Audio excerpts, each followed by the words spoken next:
le 11 mai 2025. Le schéma compulsif. Le problème de Howard Hughes, c'est qu'il s'est soigneusement construit une image publique pour dissimuler les faiblesses abyssales de son caractère.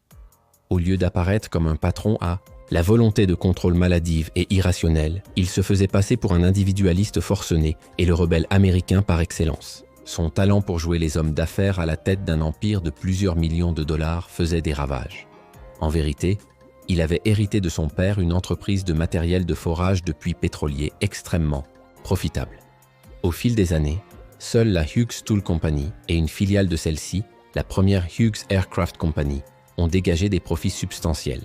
Les nombreuses autres entreprises qu'il a dirigées personnellement, la seconde Hughes Aircraft Company, ses sociétés cinématographiques, ses hôtels et ses immeubles à Las Vegas, ont toutes perdu des sommes substantielles, heureusement compensées par les deux autres. En réalité, Howard Hughes était un très mauvais homme d'affaires, et ses fiascos à répétition en témoignaient clairement.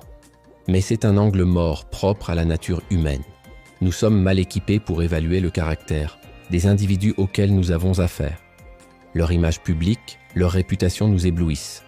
Nous sommes envoûtés, le jouet des apparences. Si ces individus s'entourent d'une aura de légende fascinante, comme ce fut le cas de Howard Hughes, nous voulons y croire. Au lieu de chercher à évaluer leur caractère, leur capacité à travailler en équipe, à tenir leurs promesses, à rester forts face à l'adversité, nous choisissons de les recruter ou de collaborer avec eux sur la base de leur brillant CV, de leur intelligence et de leur charme. Pourtant, même une qualité positive telle que l'intelligence ne sert à rien si la personne est faible de caractère ou moralement suspecte.